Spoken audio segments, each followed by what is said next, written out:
പിതാവിൻ്റെയും പുത്രൻ്റെയും പരിശുദ്ധ റൂഹായുടെയും നാമത്തിൽ ആമേൻ.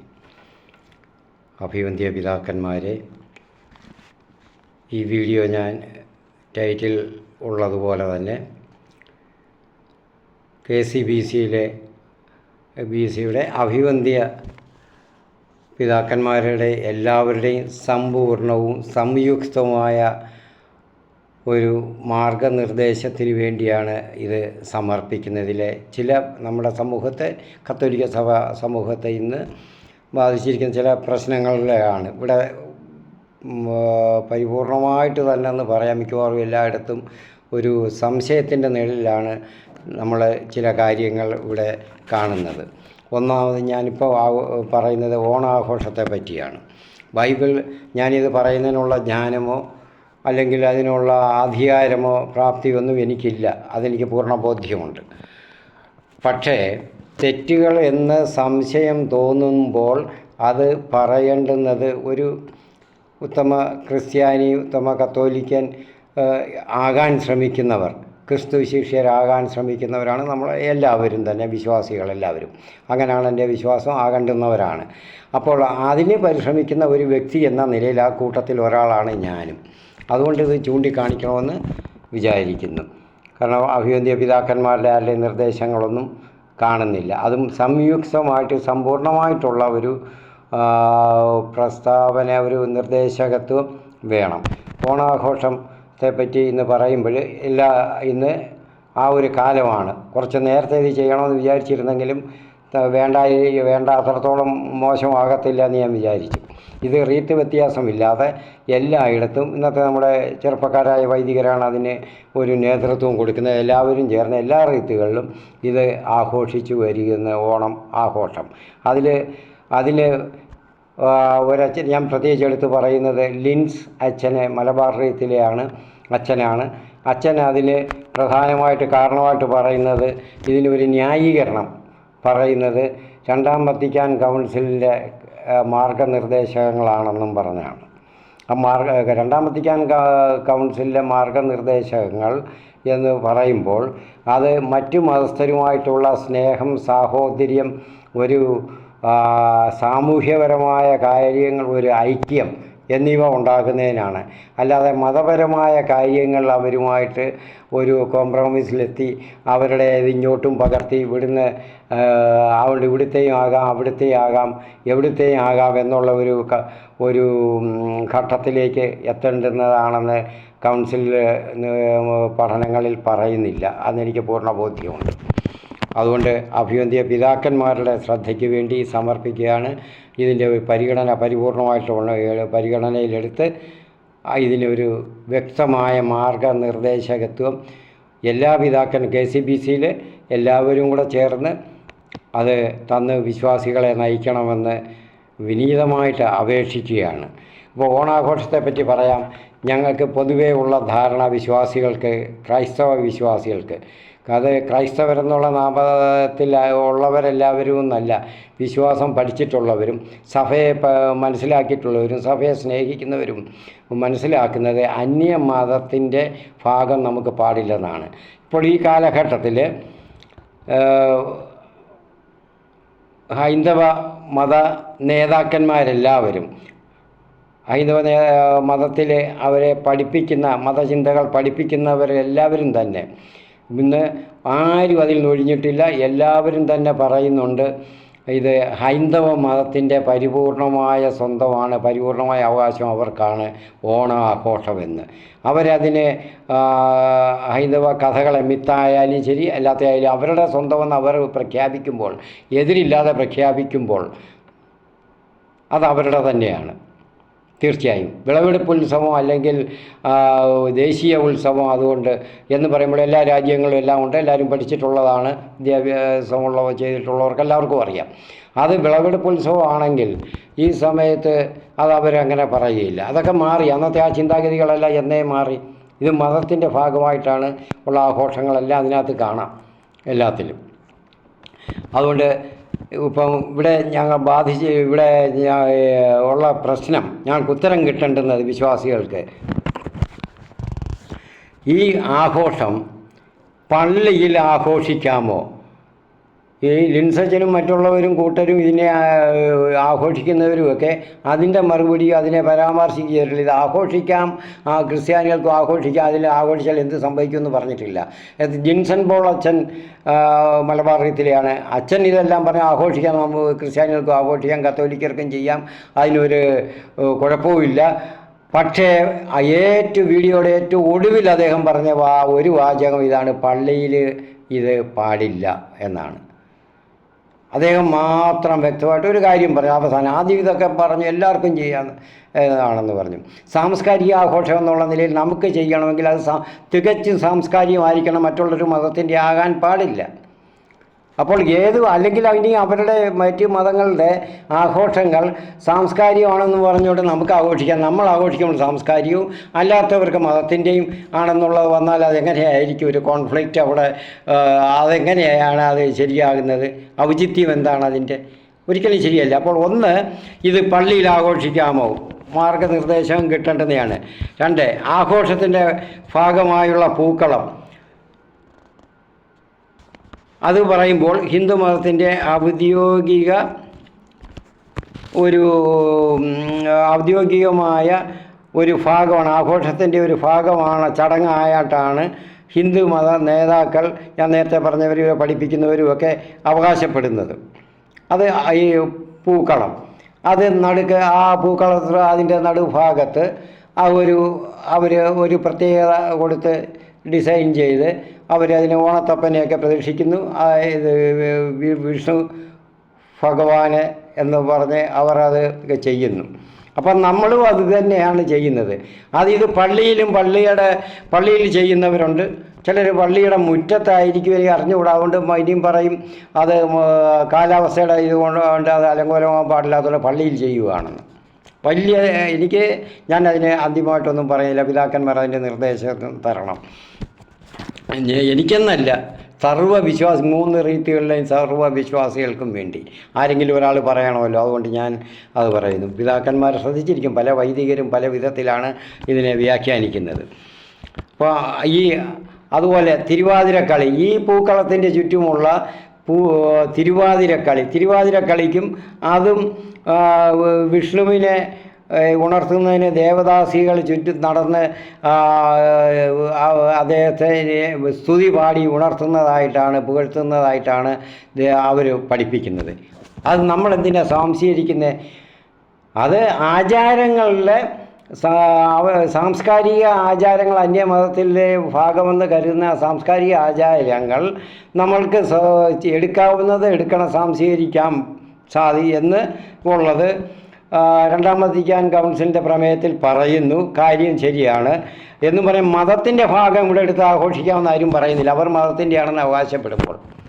ഇപ്പോൾ നമുക്ക് ഓഗസ്റ്റ് 15 നമ്മുടെ രാജ്യത്തിൻ്റെ സ്വാതന്ത്ര്യ ദിനമാണ്, റിപ്പബ്ലിക് ദിനം. അതുപോലെ ജനുവരി 26, ഇതൊക്കെ നമുക്ക് ആഘോഷിക്കുന്നതിൽ തെറ്റില്ല. നമ്മുടെ രാജ്യത്തിൻ്റെയാണ്, സാംസ്കാരികത്തിൻ്റെയാണ് ഇതെന്നാണ് ഇപ്പോൾ 90% വിശ്വാസികളുടെയും വിശ്വാസം, ബോധം അതാണ്. പക്ഷേ അപ്പോഴും ബാക്കി 10% അല്ല ഇത് ചെയ്യുന്നത്. ഈ 10% മൂലം, ഈ ചില 10% വൈദികരും മൂലം ഇത് എല്ലാവരെയും കൂടി ഇത് ബാധിക്കുകയാണ്. ഓരോ പള്ളികളിലും അതൊരു കോൺഫ്ലിക്റ്റായിട്ട് വരാനുള്ള സാധ്യത കൂടുതലാണ്. ഇപ്പോൾ ഞാൻ പറയുന്നതിൽ നമ്മുടെ അങ്കമാലി എറണാകുളം അതിരൂപതയുടെ കാര്യം പറയുമ്പോൾ മറ്റു റീത്തികളിലും മറ്റുള്ളവരും അതിനെപ്പറ്റി, ആ റീത്തിലുള്ളവരും പ്രത്യേകമായിട്ട് അതിനെപ്പറ്റി മോശമായിട്ട് ചിന്തിക്കുന്ന കാര്യമില്ല. അവർക്ക് അതേ ശ്രദ്ധിക്കാതിരുന്നാൽ, ഈ ചെറിയ കാര്യങ്ങളിൽ ശ്രദ്ധിക്കാതിരുന്നാൽ, ഈ ചെറുതല്ല വലുതാണ്, ശ്രദ്ധിക്കാതിരുന്നാൽ അതുപോലുള്ള അവസ്ഥ മറ്റ് റീത്തുകളിലും മറ്റ് പലയിടങ്ങളിലും വരും. ഇനി പല ആഘോഷങ്ങളും ഇതുപോലെ സ്വന്തമാണെന്നും പറഞ്ഞ് നമുക്കും ആഘോഷിക്കാൻ സ്വന്തമാണെന്നും പറഞ്ഞ് പല ആഘോഷങ്ങളും ഇതുപോലെ വരും മതത്തിൻ്റെ. അതുകൊണ്ട് ആഘോഷത്തിൻ്റെ ഭാഗമുള്ള പൂക്കളം, തിരുവാതിരക്കളി, അങ്ങനെ വിഷ്ണുവിനെ പ്രസാദിപ്പിക്കാൻ ദേവദാസികൾ നടത്തുന്ന ആ നൃത്ത സംഗീത പരിപാടി നമ്മൾക്ക് ആകുമോ? ഒരു കുരിശുള്ള നിലവിളക്ക് വെച്ചെന്നും പറഞ്ഞുകൊണ്ട് അത് ക്രൈസ്തവമാകുന്നില്ല. നിലവിളക്കിരുന്നോട്ടെ, അത് നമ്മൾ സ്വീകരിച്ചു കഴിഞ്ഞു. അതിന് ലിൻസച്ചനും കൂട്ടരും പറയുന്നത് മന്ത്രകോടിയും മിന്നുകെട്ടും വിവാഹത്തിന് എടുത്തത് ഈ ഭാരതീയ സംസ്കാരത്തിൻ്റെ ഭാഗം. അത് ഭാരതീയ സംസ്കാരത്തിൻ്റെ ഭാഗം, ഹിന്ദു മതത്തിൻ്റെ ഭാഗമല്ല, മറ്റൊരു മതത്തിൻ്റെ ഭാഗമല്ല. രണ്ടാം വത്തിക്കാൻ കൗൺസിലിന് എത്രയോ മുൻപ് നമ്മളത് എടുത്തു കഴിഞ്ഞു, സ്വീകരിച്ചു. അപ്പം നമുക്ക് എടുക്കാവുന്ന അതിനുശേഷം ഇതുവരെ ഉണ്ടായിട്ടുള്ള എത്രയോ പുണ്യാത്മാക്കളായ പുണ്യചരിതരായ പിതാക്കന്മാരും ശ്രേഷ്ഠരായ വൈദികരും ഒക്കെ നമുക്കുണ്ടായി. അവരാരും ഇതൊന്നും എടുത്തിട്ടില്ല, പിന്നെ ഒന്നും ചിന്തിച്ചിട്ടില്ല ഇതിനെപ്പറ്റി. അന്നും ഉണ്ട് ഓണാഘോഷം, എല്ലായിടത്തും ഉണ്ട്. വിളവെടുപ്പ് ഉത്സവം, സാംസ്കാരിക ഉത്സവം എന്നുള്ള രീതിയിൽ എല്ലാ ഭവനങ്ങളിലും ഇത് പലയൊക്കെ നടത്തിയെന്ന് ആഹാരം ഉണ്ടാക്കി കഴിക്കുന്നതിലൊന്നും തെറ്റില്ല. അവർ നമ്മളെ ഇപ്പം ഹൈന്ദവർ അവരുടെ വീട്ടിലൊരു സൽക്കാരത്തിനോ വിളിച്ചെന്നും പറഞ്ഞ് പോകാതിരിക്കേണ്ട, അതും പോകാം, അതിനൊന്നും തെറ്റില്ല. അവരുമായിട്ടുള്ള സൗഹാർദ്ദപരമായിട്ടൊക്കെ ഇടപെടണം, യോജിക്കാവുന്ന ഭാഗങ്ങളിലൊക്കെ യോജിക്കണം. അതാണ് അവരുമായിട്ടുള്ള ഐക്യം വേണ്ടിയത്, സഹോദര്യവും സ്നേഹവും അവരുമായിട്ടുള്ള ഒരു ഐക്യപ്പെടലും വേണ്ടിയത് ആ രംഗത്തൊക്കെയാണ്. അല്ലാതെ മതത്തിൻ്റെ ചടങ്ങിൽ അല്ല. അവിടെ ഒരു കോംപ്രമൈസിനും വിശ്വാസം സംബന്ധിച്ചുള്ള ഒന്നും അവിടെ വേണ്ട, അവിടെ ആവശ്യമില്ല എന്ന് കരുതുന്ന കൂട്ടത്തിലാണ് ഞാനും. അപ്പോൾ അതുപോലെ പിതാവേ, അപ്പം ഇത് പള്ളിയിലാകുമ്പോൾ കൂടുതൽ ഗുരുതരമായ ലംഘനമല്ലേ? ഇനി 4 പള്ളി എന്ന് പറയുമ്പോൾ പള്ളിക്ക് ആ സ്ട്രക്ചർ, ആ കൺസ്ട്രക്ഷൻ മാത്രമാണോ, ആ കെട്ടിടം മാത്രമാണോ പള്ളി എന്ന് പറയുമ്പോൾ? ഞങ്ങളുടെയൊക്കെ വിവക്ഷയിൽ ആ മതിൽക്കെട്ടിനകം ഉള്ളതെല്ലാം തന്നെ ദൈവത്തിൻ്റെ സ്വന്തമാണ്. അപ്പോൾ അത് പള്ളിയുടെ ഭാഗമാണ്. ആ വസ്തു, ആ നിലനിൽക്കുന്ന ആ ഭൂമി. അപ്പോൾ അവിടെ വെച്ച് നടത്തിയാലും ഇത് അങ്ങനെയാണ്. ഒരു സദ്യ നടത്തണമെങ്കിൽ അപ്പോൾ ഇനി ഞങ്ങൾ സദ്യ മാത്രമേ നടത്തുന്നുള്ളൂ എന്ന് പറഞ്ഞ് ഒരുപക്ഷെ പറഞ്ഞേക്കാം, എനിക്ക് അറിഞ്ഞുകൂടാ ഇനി ആരെങ്കിലും അങ്ങനെ ഉണ്ടോ ഇല്ലയോ എന്ന്. ഇതിൻ്റെ കൂടെ സദ്യകളും ഉണ്ട്. അപ്പോൾ സദ്യ നടത്തണമെങ്കിൽ അത് പള്ളിക്കകത്ത് ഓണത്തിൻ്റെ പേരിലാകുമ്പോൾ എങ്ങനെ അതിനെ ന്യായീകരിക്കാൻ കഴിയുന്നത്? അഭിവന്ധ്യ പിതാക്കന്മാർ ഇതിനെല്ലാം ഒരു മറുപടി തന്ന് വിശ്വാസികളെ ഒരു ആ സംശയത്തിൻ്റെ നിഴലിൽ നിന്ന് മോചിപ്പിക്കണമെന്ന് അപേക്ഷിക്കുകയാണ്, വിനീതമായിട്ട് അപേക്ഷിക്കുകയാണ്.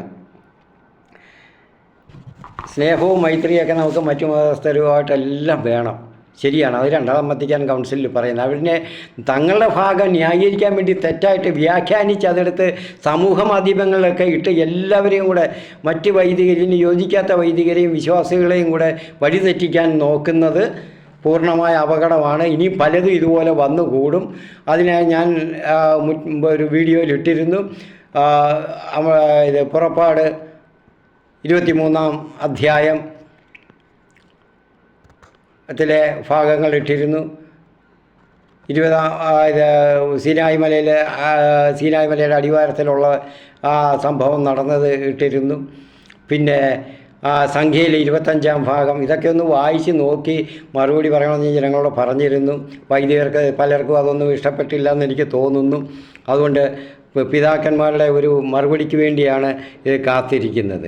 അപ്പോൾ അതേസമയം പല പ്രശസ്തരായ ധ്യാന ഗുരുക്കൾ എല്ലാ സമൂഹവും മാനിക്കുന്നവരാണ്. സേവ്യർ ഖാൻ വട്ടായിൽ അച്ഛൻ, തോമസ് വാഴചാരിക്കൽ അച്ഛൻ, ദാനിയേൽ പൂവണ്ണാത്തിൽ അച്ഛൻ, ഇവരൊക്കെ ഇത് കർശനമായിട്ട് വിലക്കുന്നു. പള്ളിയിലോ പള്ളി കോമ്പൗണ്ടിലോ പാടില്ല, ക്രിസ്ത്യാനികൾക്ക് പാടില്ല. അത് നമുക്കിനിയിപ്പോൾ ഓരോരുത്തരുടെയും വീടുകളിൽ ചെന്ന് വിലക്കാനൊന്നും പറ്റത്തില്ല, പാടില്ല, പൊതുവെ പറയാനേ പറ്റത്തുള്ളൂ. അപ്പോൾ ഇതിലൊക്കെ ഇതിൽ ഈ ലിൻസച്ചനും കൂട്ടരും പറഞ്ഞ് പരത്തുന്നതാണോ ശരി? ഈ 3 ഇപ്പം സേവ്യർ ഖാൻ വട്ടായിൽ അച്ഛനും തോമസ് വാഴചാരിക്കൽ അച്ഛനും ദാനിയൽ പൂവണ്ണാത്തിൽ അച്ഛനും പറഞ്ഞ് പറയുന്നതാണോ ശരി? അതുപോലെ ഒരുപാട് പേര് പറയുന്നുണ്ട് ഇത് ശരിയല്ല എന്നുള്ളത്. ഒരുപാട് ധ്യാന ഗുരുക്കളും പ്രശസ്തരായ പലരും ഇതിലെ അറിവുള്ളവരും ഒക്കെ പറയുന്നുണ്ട്. ഇതിലേതാണ് ശരിയെന്നുള്ളത് സ്വീകരിക്കാൻ കഴിയാതാണ് ഞങ്ങൾ വിഷമിക്കുന്നത്.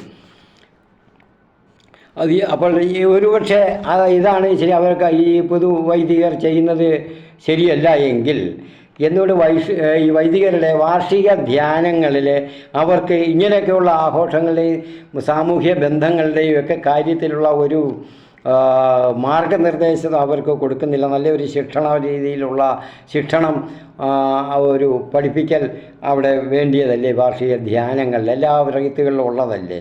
അപ്പോൾ എല്ലാ സഭകളിലും ഉണ്ട്. അപ്പോൾ ഇത് ആവശ്യമില്ല. അങ്ങനെ ഉണ്ടെങ്കിൽ ഇങ്ങനെയൊക്കെയുള്ള ഇതൊക്കെ അങ്ങ് നിൽക്കും. അതുപോലെ ഇത് നമ്മൾ വിശുദ്ധ ബൈബിളിൻ്റെ നിർദ്ദേശങ്ങളാണ് ഞങ്ങളെല്ലാം ഈ പറയുന്നതൊക്കെ. അപ്പോൾ അതാണോ ഏതാണ് സ്വീകരിക്കേണ്ടുന്നത് എന്നുള്ളത് ഞങ്ങൾക്ക് ബോധ്യപ്പെടുത്തി തരണം. ഇപ്പോൾ ഓണം ആഘോഷം സാംസ്കാരികമാണ്, അല്ലെങ്കിൽ അത് വിളവെടുപ്പുത്സവമാണ് എന്ന് പറയുന്നത് ഈ കൂട്ടർ മാത്രമേ പറയുന്നുള്ളൂ. ബാക്കിയുള്ള 90% പറയുന്നു അല്ല എന്ന് പറയുന്നു. ഇനി ഇതിൻ്റെ ഉടമസ്ഥത ഏറ്റെടുത്തിരിക്കുന്നത് തന്നെ പണ്ട് മുതലേ ഉള്ളതുപോലെ ഇപ്പോഴ് അത് വളരെ തീവ്രമായിട്ട് ഹിന്ദുമതത്തിലെ ഭാഗമാണെന്ന് ഈ തീവ്രമായിട്ട് ഹിന്ദുമത ആചാര്യന്മാരും അവരെ പഠിപ്പിക്കുന്നവരും അവരുടെ നേതാക്കന്മാരെല്ലാം അസന്ദിഗ്ധമായിട്ട് പ്രഖ്യാപിച്ചു കൊണ്ടിരിക്കുകയാണ്.